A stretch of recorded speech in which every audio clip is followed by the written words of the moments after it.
Welcome back. You're watching Daybreak on Citizen Television, 7 minutes past the hour, and thank you for staying with us. Danvers Makori is a commissioner with the National Cohesion and Integration Commission. Wanjiku Thiga is youth and women advocate, and thank you for staying with us, as well as Duncan Okaj, who is a constitutional lawyer. Danvers, earlier on you said that in terms of monitoring capacity, that's what I'll be quoting you on. But Wanjiku, the Law Society of Kenya yesterday also issued a presser. It's among the growing list of stakeholders, and the NICC on the same day add up to the list of the church, the mosques and religious leaders in general who have called upon the leadership of the country to dialogue.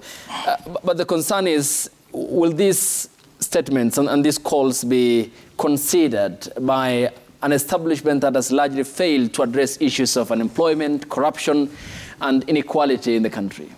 I agree with you, Ayub. You know, sadly, our president has sold out his commitments that he made to us while he was campaigning, and as soon as he entered presidency. And you can see that, first of all, he called out to Parliament and asked them to slash their wage bill and their expenditure by 300 million. And then you go on ahead and watch him spend the public purse to his full capacity. I mean, he has even already spent his one-year budget, and he has also asked for a supplementary of 5 billion. I think this is why the country is even actually restless. He promised Kenyans that he's going, especially young people, his campaign was really largely at the backbone of young people, and he promised them that a better living condition. But you watch him spend money at the backdrop of growing poverty.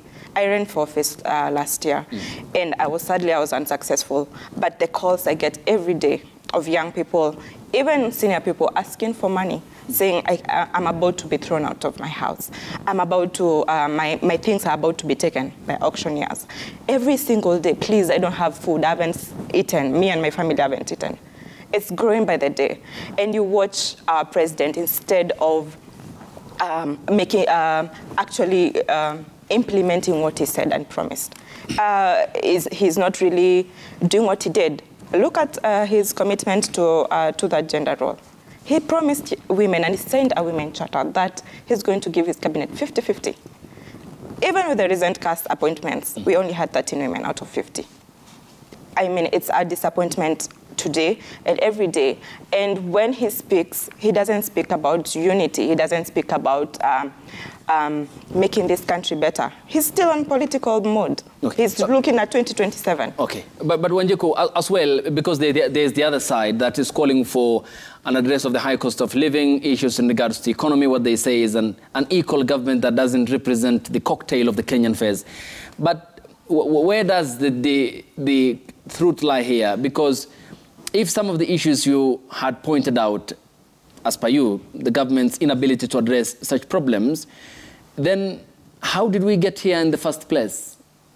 I think, again, I go back to my point. He really made beautiful promises during his campaign.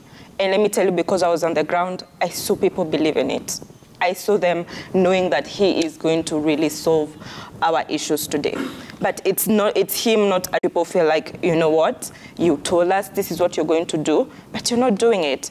And I agree that the opposition saying that the president should resign, that will not happen. I mean, it's just them changing their wording and asking the president to really hold him to his word, to really hold him to account. Like, for example, if you look at the papers today, you see young people, again, we are being used as weapons of mass destruction. It's young people who are sent to the Uhuru Kenyatta's farm to go and plunder and steal. But it's their faces on the paper. Again, they will go to prison. The people who sponsored them, they're not going to be there for them. Again, this is young people losing out. I think this country takes young people as a joke. Okay. And it's about time that they really take care of our future and our present today. And today I'm calling the president to account. The promises you gave to young people. Thank you. You have to really deliver for us. Thank you. Wakili Okach, I'm looking at the front page of the Daily Nation, and here the zoomed-in faces of the engineers of the attack, which happened at the farm owned by the Kenyatta family. And according to a detailed explanation done by the paper on pages 2, 3, 4, 5, 6, and 7, a member of the gang said that each of the attacker was paid 3,000 Kenya shilling and issued with a machete. And this is largely according to the paper, a politician who funded and executed by the gang. I mean, before we come to what happened in Kibra, where Danvers and other interfaith religious leaders were, there clearly is the taking for a ride of Kenya's young populace by the political establishment. And this points to a governance problem. We have a president who was a former deputy president, a long-term MP. You have a former prime minister who is the opposition leader, a long-time MP, and a prime minister in the Grand Coalition government, both seasoned politicians, served in the ODM party from the advent. Former President Uhuru Kenyatta as well, political creation of the late President Daniel Toroitich arap Moi. When will these problems that particularly affect, which is a constant factor bedeviling the Kenyan people, end? And is that conscious evident from your quantification? And is it palpable that it's going to be addressed? When will they have the conscience that these are problems that are affecting Kenyan people, the Kenyan people? Yes, that's a good question. But allow me, before I answer, just within a minute or two, to respond to what Commissioner indicated. And I indicated that they are funded. And if you look at their, the Act itself, NCIC Act, Section 37, Section 38, it's very clear they are funded by the government. And if the funding doesn't come, as he is saying, then that's an issue. Then someone is intentionally crippling them. And that is something they should call out clearly. In terms of what my sister is indicating, I know politicians are very surprised that she actually says she believed them 100%. You know, a politician, whether it's your father, whether it's your sheikh, whether it's your priest, they always know that they woo you and they promise you heaven. They will not deliver even half of that, and they know that. So when they hear us saying that they expected, or we expected them to have delivered, they are shocked. But again, it is important to know that when someone promises, they have a 5-year mandate to implement. This government has only had, I think, 8 months or something around there. So they still have time to implement. So it's good to give someone a chance. And even after 5 years, sometimes that's where people say, give me another 5 years to complete my plans. To your question, whatever we are seeing on the Daily Nation, on the front page, is indicative of the problem we are in. And it will take quite a long time before we emancipate ourselves from this problem. The reason for that is because, unfortunately, we recycle politics and politicians. We do not have new breeds, new thinking. The way we see in developed countries, in the US, someone comes from nowhere and will actually lead. Unfortunately, in terms of this country, we actually rotate around the same genres and the same manner of politics. And it is based on maximizing on the poverty and the incapacitation of the youths. And many a times we have blamed the youths. But you must also know that these people do not have a means. And to them, sometimes they become gullible. And that's the reason why it's very easy for opposition protesters or opposition chiefs to get people on the streets any minute, any time, regardless of whether it's a working day, whether it's a weekend. Okay. The same issue, it's very easy for people to get youths to go and invade farms as if they are pro-government kind of hooligans. Very easy, but it is because of, unfortunately, the poverty situation. But more importantly, I dare say, it's because of impunity. Because when you promise these people that nothing will happen to you, and indeed nothing happens, it only exacerbates that issue. Because now, many other youths who are jobless, or who are landless, or who don't have something today, will look at these pictures and they will only wait for tomorrow when there are other demonstrations, and they will actually swing into action. Because whoever funded them already gave them that, must have given them that assurance that police will not be there, and for sure, police were not there. Okay, but when you mention joblessness or unemployment, it's a case that needs to be addressed through policy positions. I mean, you can't address these problems on the streets, because the accusation here is that The papers established the raid was planned and funded by 3 politicians in the government and executed by well-known gang for hire. You said the opposition also enjoys the mammoth crowd of unemployed young Kenyans. Both ends seems to be taking the Kenyan public as a punching bag, who seem to be caught up between the two political feuding parties here. Again, the government has lawmakers in the bicameral parliament, so is the opposition. Why not address both of them these issues? Because failure to address so, then if as warned by the church, the NCIC and LSK, we take the path of anarchy, God forbid, it is the very same young people who will be again on the forefront, who will be the objects of impunity, chaos and violence. Don't they have that thinking ability and the vision to which they need to see this as a ticking time bomb? Ayub, that is a very good observation. However, the reality is that before you tell them about that future, they have to live today to see tomorrow.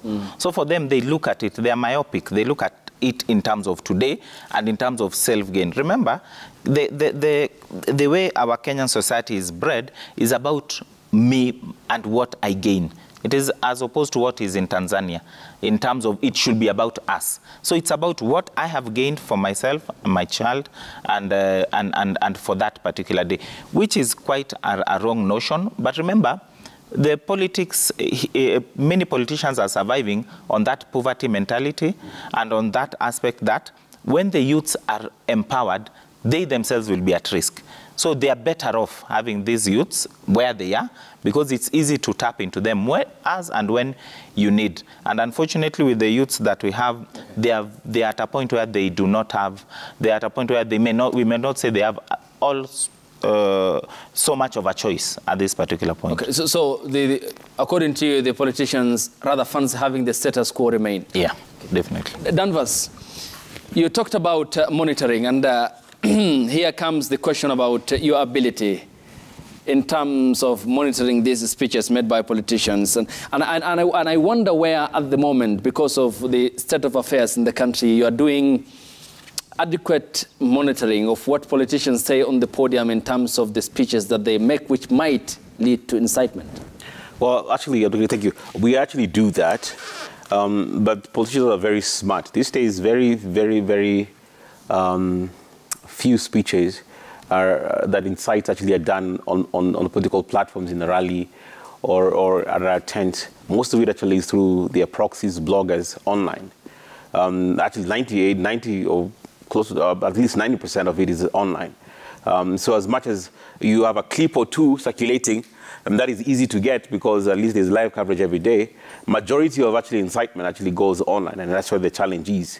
And we develop tools actually, especially last election, which is still deploying today, monitoring and making sure that their proxies, now their bloggers, because you're able to hold them accountable. Now sometimes people try to hide an anonymity and pseudo accounts, but you're able to do that. Now, when they occasionally will engage in speech that is insightful, borderline insightful, then it's easy because you're covering it, your other media houses, your colleagues are covering it, so it's easy to do that. But they know better because the world is watching. We monitor actually all the stations live. I think we cover about 16 stations in the country.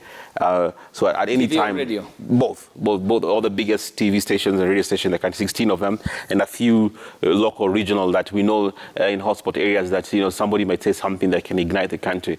So at any time, 24/7, we monitor that.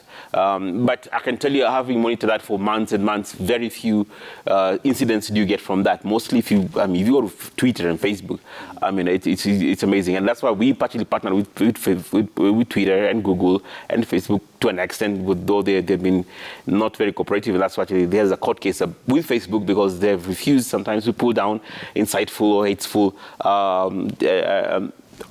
content online.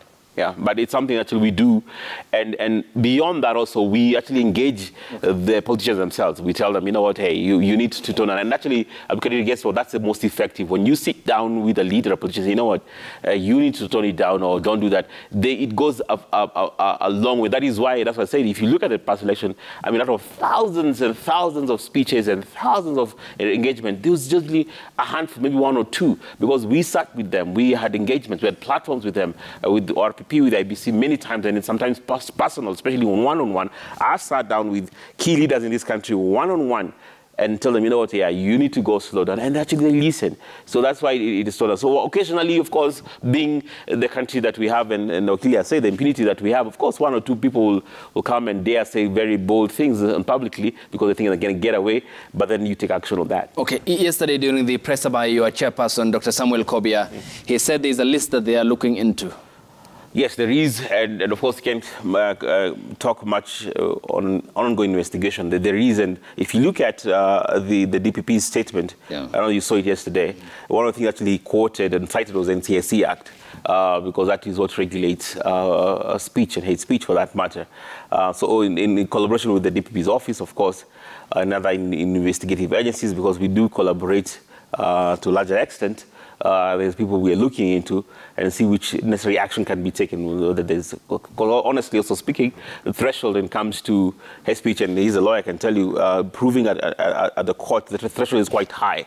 So it's not something that you take lightly, because the threshold for you to have a preponderance of evidence is not the easiest thing. That's why there's not many convictions also on that matter.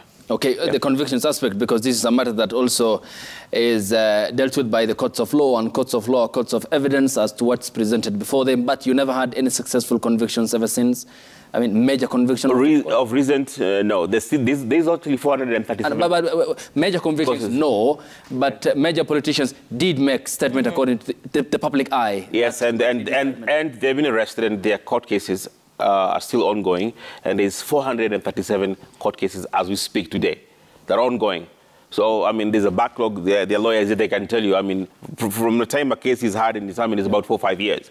And you've forgotten what he said. Most Kenyans have forgotten and moved forward. And that's just reality. So most of these politicians that you know of, actually, their cases are still in court till today. The point is then, I mean, we cannot with certainty blame the courts of law. No. Because an independent entity checks your evidence. It's not blaming up, and then they discharge justice. Yeah.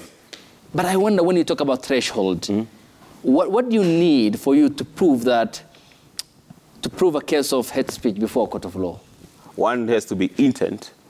The motive, you actually have to show that there's always motive, mens rea, that, you know, somebody actually intended to incite. And sometimes proving motives is not the easiest thing. How do you can prove motive? Secondly, especially when it comes to our act, and that's why we actually been trying to amend it, it is actually on the issue of ethnic incitement. Okay. So I have to have said this ethnic group is bad. You know, Wakili's ethnic group are bad people and they're evil people, and they're all. So it has to be on the context of that.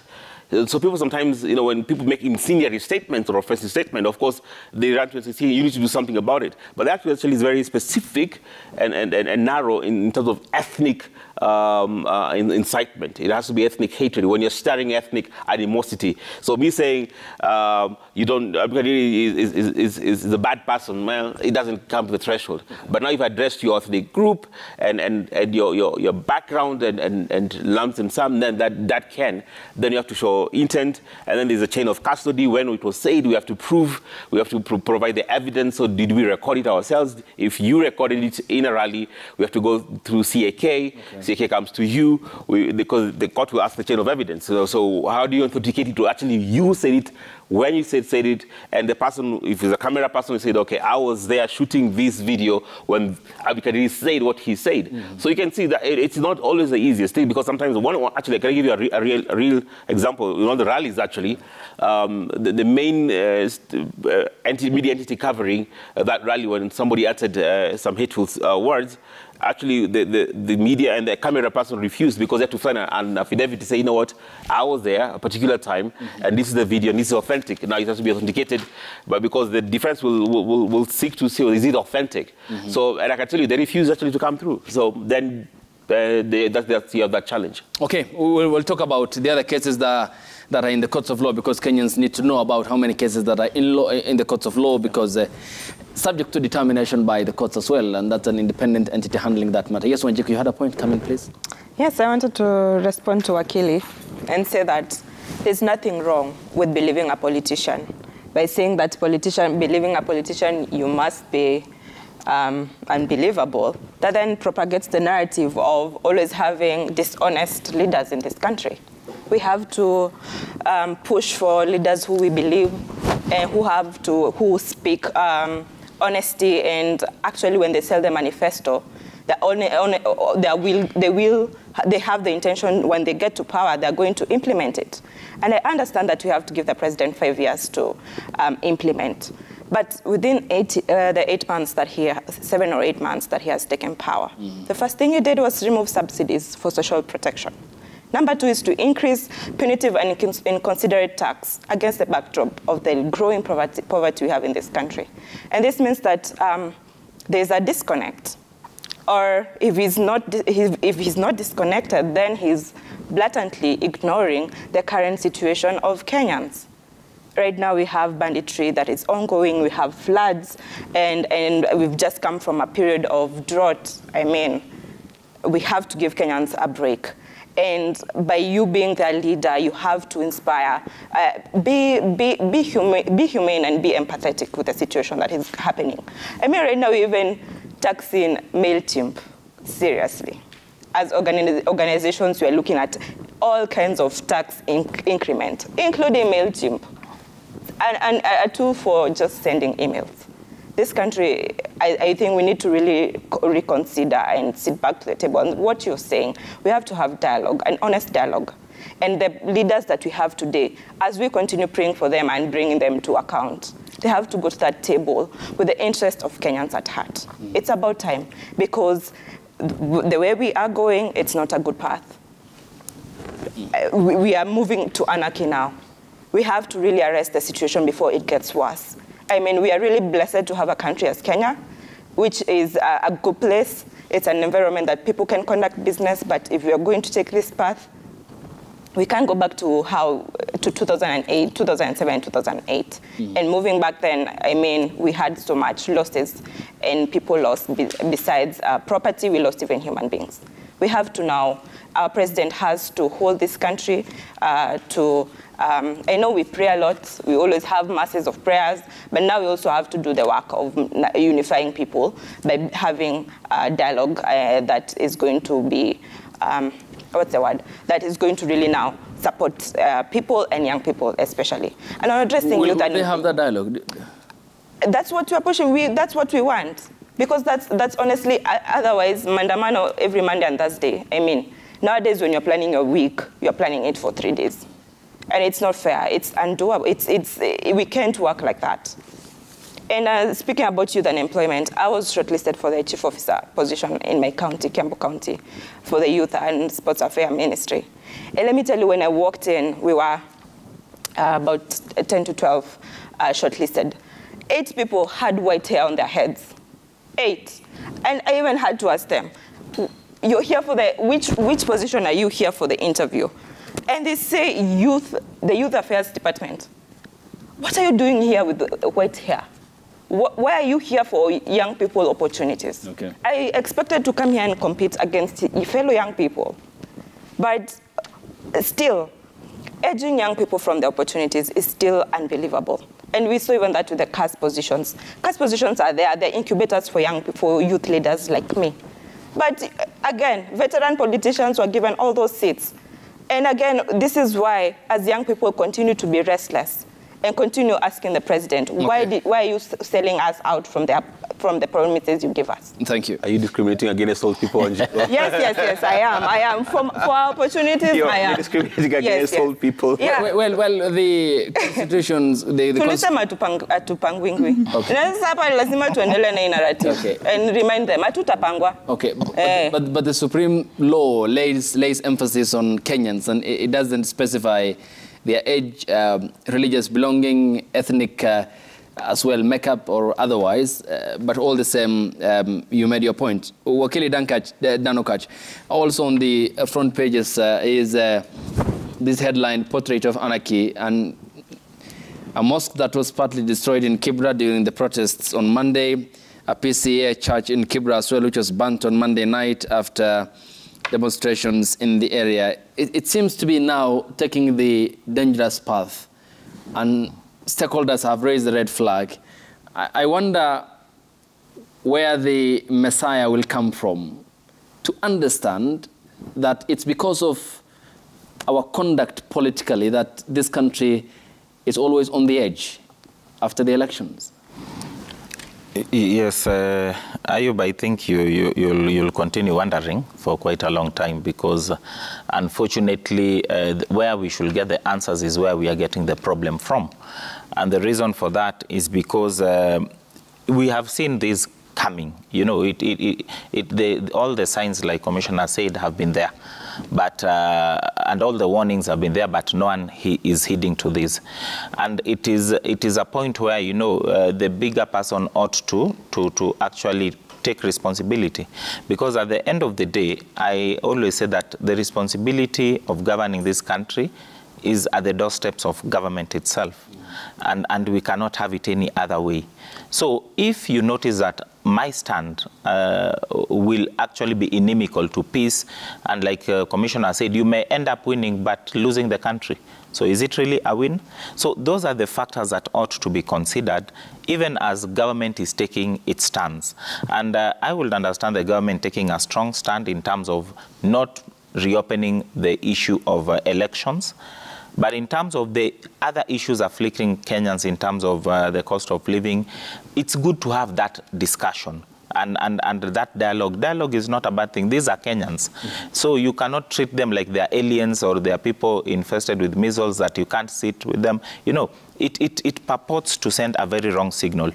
I think the government should be able to speak at any given point with the perceived opposition and on issues that would actually progress, or even to the extent of explaining to them their policies. And as I say so, you can understand now, like my sister Wanjiku, you see, she already tells you that from her point of view, the government is on a wrong trajectory. The taxes that are being introduced are an issue.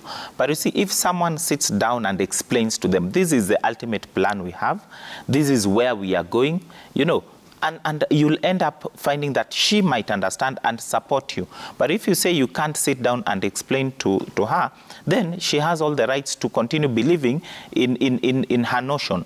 Ideally, Kenya is actually among the least taxed countries, and people don't know that. People who have traveled will tell you. We are not. And you see, the issue is not even the taxation. The issue is how do you use the tax that you actually generate to develop and to empower and to create a better environment for me to do business, for me to grow for our children. Like Libya, they were not even paying fees up to university. So you don't feel any issue. And that should be where we are looking at. But you see, the issue with this government, and I've said it in other forums, they need to have to reinstate the position of official government spokesperson. You know, at this point, we do not have. This government is not communicating, even among themselves. And they started from a point where a CS says this, another CS says that, the deputy president says this, the president says that. We do, and you saw it yesterday. It is the Owalo who was now trying to give the official government position. There's no structure. I think they ought to look at how to communicate, because it is easier that way, so that there's a central point of communication and people can engage with them moving forward. But lastly, also again, I'm on my sister's case. Okay. On that note, the position has been advertised for, but the process is underway. Of course, anywhere, a person will be able to take up that position for the government to have official spokesperson, as you have said, to have a coherent communication flow in terms of what the government says, and the spokesperson's position for that matter. Yes, proceed. Yes. And that's why I'm happy, because we've raised those issues in other forums, but that is something that ought to have been done immediately, because the problem, we could see the problem immediately the government was sworn in. So it was an immediate issue, but I'm happy that something is being done. But in terms of my sister, what I wanted to tell her in terms of politics is that if you go into politics with an honest heart, you will actually you'll always be trying and never getting there. Okay. Kenyans are and that's the unfortunate reality, is that the more they are lied to, the more they like you. You know, the more you promise the impossibility, they will actually vote for you, then question. And maybe after 5 years, you lie again, that now I'll again redo the same. They will vote for you. But the honest person who goes there and says, this is what I can achieve, will not actually get those votes. And unfortunately, we have also contributed to now these politicians giving us manifestos, and no government, good, bad, even if it's the Moi Kibaki that we've been praising, lived up to even 80% of its manifesto. None. Okay, this is why we are having voter apathy. Yeah. Okay. Because does that explain? Okay. Yes. Then, Wakili Duncan and Wanjiku, does that then explain why 8 million Kenyans stayed? Yes, because when politicians are campaigning, again, what he says, they lie. And then when they get into power, they don't implement. And this is why people now refuse to vote anymore. Because this guy came to me and promised he'll do this. And then when he gets to power, he does completely the opposite. Then people will not show up to vote. People will not, they will not apply for a voter's card. Because we held those campaigns to urge people, go and apply for a voter's card. Go out and vote. People didn't vote because they're tired of being lied to. And that's why we have now to change our leadership and our political leadership and journey to transformative leaders in this country. Okay. Danvers, yesterday you were in Kibra that was affected by the chaos. You were in the company of religious leaders, interfaith religious leaders who as well were concerned about the situation there. And these religious attacks on places of worship, a church, PCA church in Kibra, a mosque in the same area in Nairobi. From the NCIC's perspective, what's your prism of viewing this? First of all, I really wish you'd given even more time and coverage to Kibra, because I've been watching how much you cover Kibra and compared to the Northlands attack. As much as that was a tragedy, it was bad. I think Kibra was 100 times or 1,000 worse, because lives were involved. Okay, it's people. You know, that was a farm that was invaded, which was illegal. It was wrong, and things were stolen. In Kibra, property was stolen, houses were invaded, lives were lost, churches and mosques were damaged. And that is more dangerous than I think than even what happened there. Now, why I'm saying that is, Kadir, and actually I'm going back there even today. And how many lives were lost, according to you? 3. Is that official, but even more? Okay. The official study is actually 1. Okay. But I can tell you, when I was talking to the locals, a lot of people died actually. It's really that night. I was actually in this studio, and I was getting updates live as Kibra was happening that night. On Monday. Who is that? Here. Is it the voice of authority? See, when you go to the ground and listen to the people and now start counting, they can tell you, okay, this person died, this person died, this person died. You start counting, you're like, hold on, what if one person was shot? But actually, there is way more people than is officially being reported.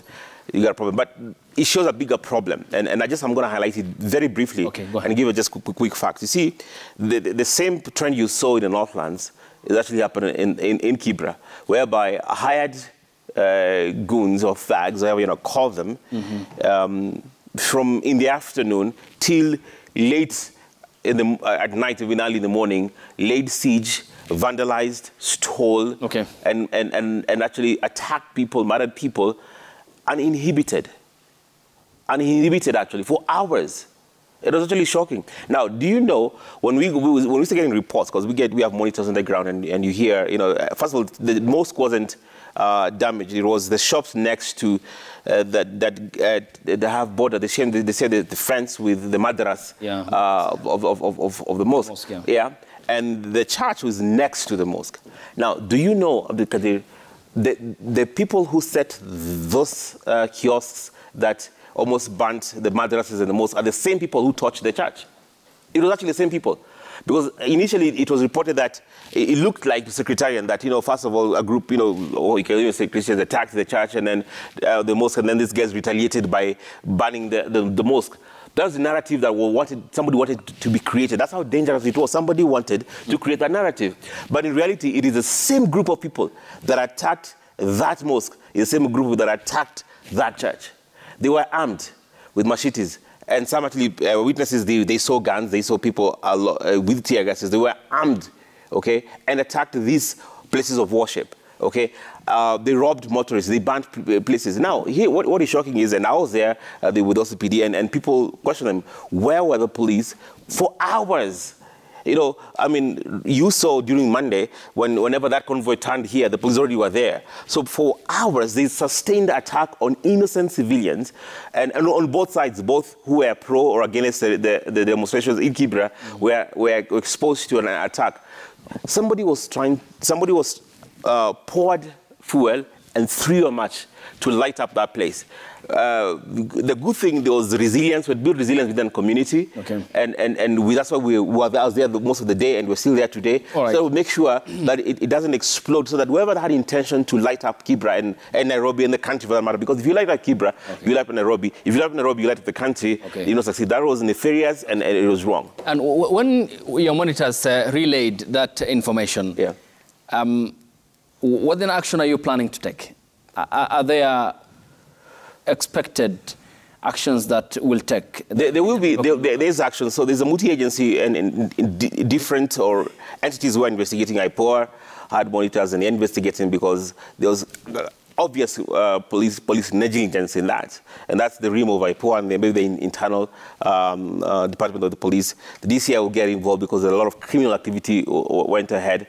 But there has to be accountability as to why the authorities did not just show up and protect lives and property of innocent civilians. So I truly hope that the investigation will be actually fast-tracked so that actually people can be accountable. So that what Kibra's residents were exposed to, no Kenyan should be exposed to that. It is just wrong and it's unfair this age for people to be subjected for hours where gang is absolutely uninhibited, unfettered. I mean, it was unmitigated. They can actually wreak havoc and terror for hours. And then what you saw in Northlands was bad. If you think that was bad, Kibra was 1,000 times worse because they were attacking human beings, lives, property. You saw that people lost businesses and lives were lost and places of worship destroyed. Okay, when earlier on you said that in terms of coverage, Northlands vis-a-vis Kibra, I'm looking at the rundown of the stories that we did as of yesterday and this morning, and that there are two separate stories on the consequences of the attacks in Northlands Farm and also in Kibra, where our reporter Seth did a comprehensive coverage of the outcome in Kibra. He was in a church and how the destruction was done in Northlands. Our own Brenda Wanga there did an assessment. If you look at the time that was allocated, yes. Well, I know you covered, and I'm glad, but I'm just saying that the time and attention, even if you look at the headlines, I'm glad you look at the headlines. What do you look at the headlines? I was just telling about... Look at the attention, just look at the attention. Okay. Yeah? I was telling about our editorial policies for media services. We have no control over what the newspapers republish. We're here to review them. And these are two very different media entities and outlets. Therefore, just commitment to objective journalism as to what happened yesterday and the assessment done on both ends of the divide. Wakili Duncan, may I come to you? And Danvers, the chairperson yesterday also called for national conversation. So we'll talk about that and the format that will take. Duncan, may I come to you? The IG Kome yesterday said he was concerned over the violence and assured nonetheless that the country is safe. And I mean, it again calls unto the National Police Service. What we had about 16 years ago was the police force, and it was in the aftermath of the post-election violence that the National Police Service was born. Is their conduct, I mean, commensurate to the required independence that they ought to be operating within that framework, and also in terms of protecting and safeguarding the lives and property of Kenyans? Yes, I think the National Police Service as it is today, there are a lot of differences and gains if you compare it to the National Police Force as was. And you give the devil his due, because to that extent, there's been a lot of movement or traction positively. But having said so, we are not yet there, because unfortunately, with all the gains that have been put in terms of the legal and legislative processes, unfortunately, it is the same monkeys who are in these different forests. And the reason I say so is because the law has tried to disassociate the police service from politics. It has tried to disassociate itself so that it's professionally run, independent. And that's how it is envisaged to be. And that's why the head of state is saying that he has actually tried, in terms of them, to give them operational and financial autonomy, which is true. But the reality on the ground is different. the National Police Service is still under the Ministry of Interior. If you look at this, we are at a very dangerous position where it seems that the National Police Service is receiving instructions from some other quarters and not the Ministry of Interior and not from themselves. And the reason I say so is because the IG came out very clearly and said they have capacity to ensure there is peace in this country, to ensure they deal with anyone who tries to break the law. And it was so fierce. And we saw it when the protesters were doing it. Okay. And like Commissioner is saying, unfortunately, you wonder what happens then. The same police force or police service then is missing in action when law is actually being broken on another front within the same territory. And it takes them 24 hours even to deploy, over 24 hours to even deploy the police to such an area which is accessible. Remember, we have places which are rather inaccessible in this country. But where we have an eastern bypass, we have the thicker superhighway, but it takes you 24 hours to reach there. That one he should spare us, because you know, there are some things you can't even lie, you can't even defend, even if you want to defend. So on this particular platform, let me tell you, it is very clear that the IG or the National Police Service is being used, and they are now an instrument of perpetrating an illegality. And when the police officers are now perpetrating illegalities, because illegalities are committed in two ways, either in terms of your action or inaction, you still break the law. So their inaction is actually an illegality. So if police officers condone illegalities, then who else? Do they have the moral authority to arrest any other person because of any infringement? They do not have. And if you look at the decision of the magistrate in Kiambu yesterday, that magistrate did not mince his words on this issue of the way the police are conducting themselves. It is partisan, it is political, and it is so bad. And that's why it is good when you have a constitution that is rampant, that is thriving, that will look at these excesses. But it's a very sad day when you have this happening in this country, when we have a government that is supposed to use the police to ensure that there is peace. But you use it now to ensure that you perpetrate your political ideologies. Remember, the words that any person will remember in terms of the president's speech is that gone are the days when police will be used for political functions. But we are back there very, very fast. Okay, but Wakili Duncan, and that is a pillar that stands out in the president's pillar, the plan, I mean, when he launched his manifesto on the 30th of June 2022, when he was then the deputy president. And he, at length, talked about the need for independence and the police to operate within that framework of independence. But when you have the Inspector General of Police who says that I have illegalized the protests, and which is an opposite of the constitutional demand as enshrined in Katiba 2010, and now you talking about the micromanagement to some extent of the operations of the National Police Service, then is it not a contributory to some of the uncertainties that continue to engulf the country? A promise made to make it completely independent in terms of its operation and financial, but yet again still the police under the command of the executive, in this case the Minister of Interior, led by the CS. The CS is an appointee of the president, which is the executive. Remember, and that's why I'm saying there's a very big disconnect, and as much as the president is not in the country, the buck still stops with him. The Minister of Interior, if you look at body language, and we should be good readers of that, are not part of this.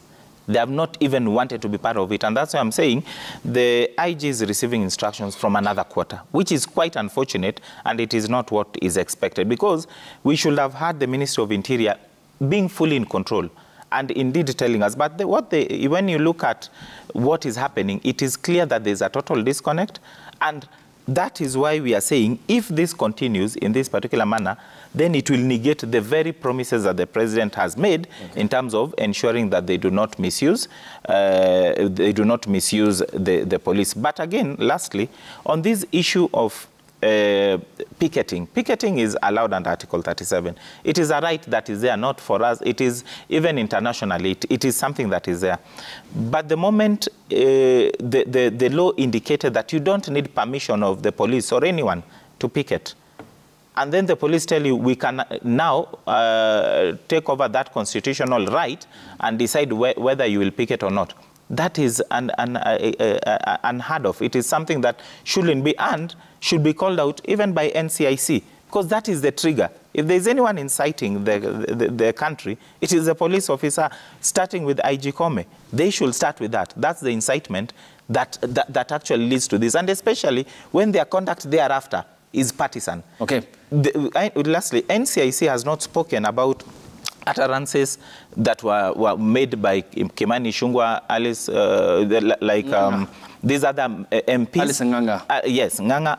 And until now, things have happened. You know, you need to speak. Immediately you notice it, point it out, warn. But when now it has actually come to pass, you see, we are already now going back to the issue of reactionary instead of being preventive. Thank you. I'll come to Danvas about that. And Danvas, on whether you have summoned leaders, because there were some instances where speeches were made before the attacks that happened on Sunday.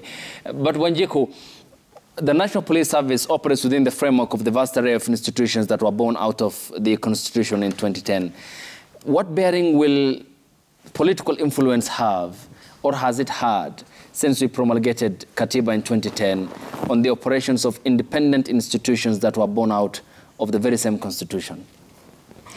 Sometimes I feel like these things are just good on paper, and when it comes to really what's happening, they're really not independent after all. And there are powers that force their hands, or they're used to push them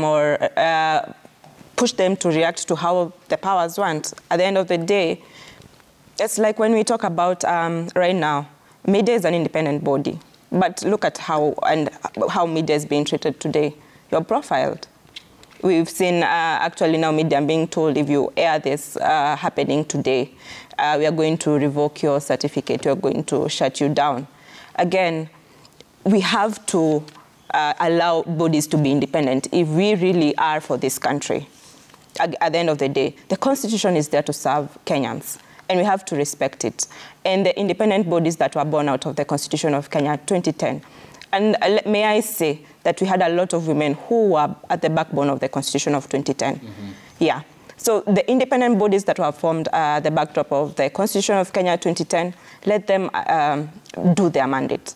I mean, every other day you hear the DPP announce this case was dropped because there was not enough evidence. I mean, and it had really taken precedence.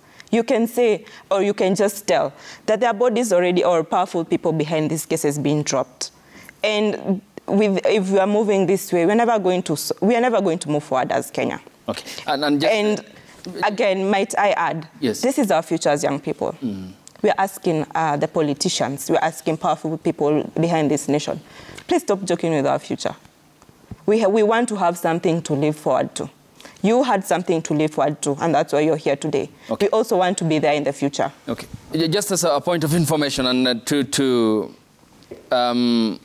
make this a very substantive statement, is that the court put to stop the Communications Authority. The Communications Authority moved to set regulations in terms of abiding by in covering the protests, and that is the Ezra Chiloba-led agency, and the court committing to what it said is constitutionally guaranteed freedom of the media in informing the public. For we subscribe to a profession that largely is an avenue for the public to consume information, for which again they accord the mandate depending on the voices and the choices that they make when it comes to elections. Therefore, it is a guarantee given by the Constitution, and that upheld by the court over the communication. And that is a good job, because at the end of the day, the media gets to remain to be the gatekeeper. Which we all aspire to have an independent media, for democracy dies in darkness.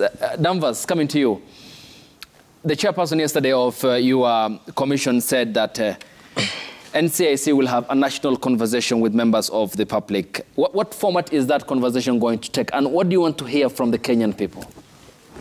I think, so we're still developing that, by the way, so to speak. It's something that it's ongoing. And we learned a key lesson during the lead up to the last campaign, where we had a campaign dubbed Election Bila Noma, the importance of grassroots engagement and the people being heard and their voices being heard and just being sometimes the conduit of the people. So for us, we have that experience in engaging in grassroots. Because when you empower people, one of the reasons, and I'm glad that it's been raised here, I think there's a monopoly of one who has the megaphone. It's always the same people in terms of the political space. But when you give the people the megaphone rather than the regular politicians, they're able to even to, I think, give a different perspective because the people are not being heard. Truth be spoken, they're actually not being heard. It is a one-way conversation. It is politicians or leaders talking. Always, it is them talking and talking and talking, and nobody hears the people. So we want to change the dynamics and give the Wananchi, the Wanjikos, the voice. And say, you know what, let's give them the platform, let's give them the megaphone. And we cannot do that in a pilot program, so to speak, or in a small section during the last election. But we've seen that when you give people the voice and let them air out their grievances, not so much through an individual, but let them speak for themselves, because they can speak, okay, they can talk. They don't have the platform. I think we can change the discourse of our country, and the balance of power can be easily be shifted. That's one thing actually we tend to do, because we say in Constitution this is the government for the people by the people. But the moment we elect our elected leaders, then that is forgotten, and they have the monopoly of airtime. And even when, to be truthful, if you look at whether it's a newspaper, whether it's even DN stations or radio stations, you rarely see just some Wanjiko coming here. It's always the politicians, the leaders being invited, and they're the ones speaking the narrative the same and the same. So we want to change the dynamic from that perspective. Okay. Yeah. Let's now sample the feedback that you have sent us on the hashtag Daybreak. The SMS code is 22422 at Citizen TV Kenya and at Ayub Abdikadir. Here's what you are saying. Bob Otieno Wino says impunity has largely been caused by ethnicity in Kenya along tribal. Today, a politician from a certain tribe commits a crime, his tribe will come out in his defense, castigating the government to be against them. Peter Gesura 89 says demonstrations won't solve anything. Let the Azimio leaders accept Ruto is the president, and Kenya Kwanza leaders accept that there are issues that need to be solved for the prosperity of our country.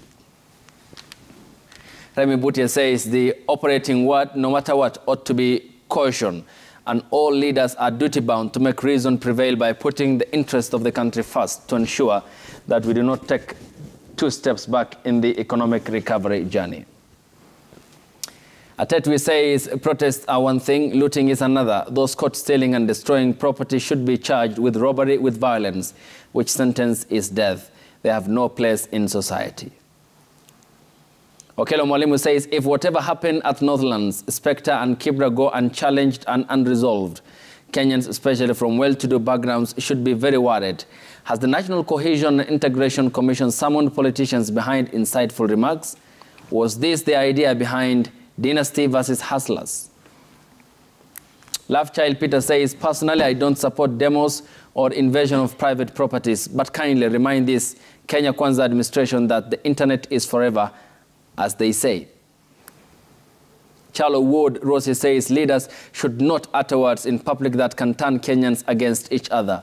What Kimani Ichung'wah uttered on the 20th of March 2023 was uncalled for and need to be condemned with the strongest terms possible.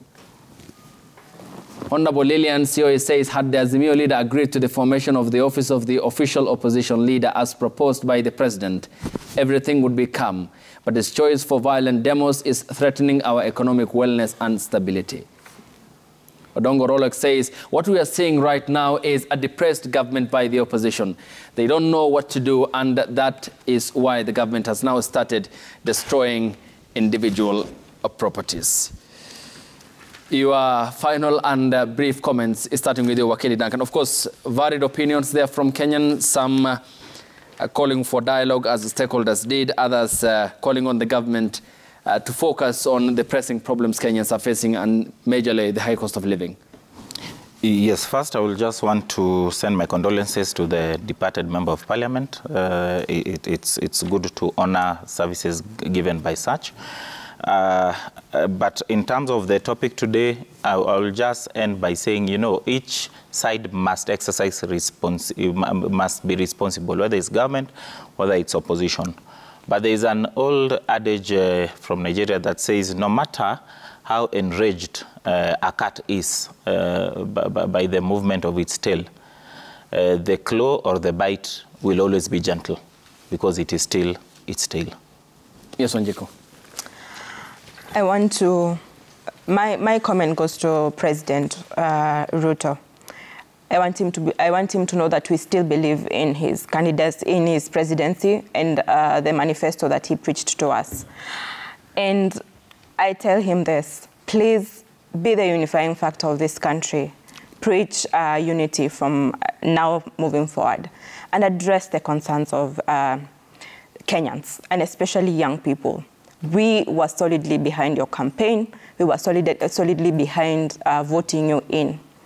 You are capable, President. And allow me to say this, Ayub. My Facebook account was hacked. Kindly follow my new page at Wanjiku Thega. I was silenced, but we continue speaking. Yes, Commissioner. Thanks, Ayub. I think mine is, let's not forget that tomorrow is another day. There's a potential of a demonstration. My advice to both parties and both sides is that we still have a country, so even tomorrow, whatever happens, we don't need to repeat what happened on Monday. If those who want to demonstrate, let them follow the laid-down procedure in seeking in giving notice and be peaceful. Those who are in task to protect, let them protect, not incite, so that we can have a country. But in the end of the day, I genuinely pray that our leaders can have put our country first. And for those who are praying, the Muslim brothers, it's Ramadan, pray for our country. For the Christians who are intercessors, pray for our country. We need all the prayers that we can to save our country from the potential, the road that we are heading. Thank you. Thank you so much. Your time is all appreciated. Ladies and gentlemen, Duncan Okach is a constitutional lawyer. Good morning, Duncan. Thanks for coming.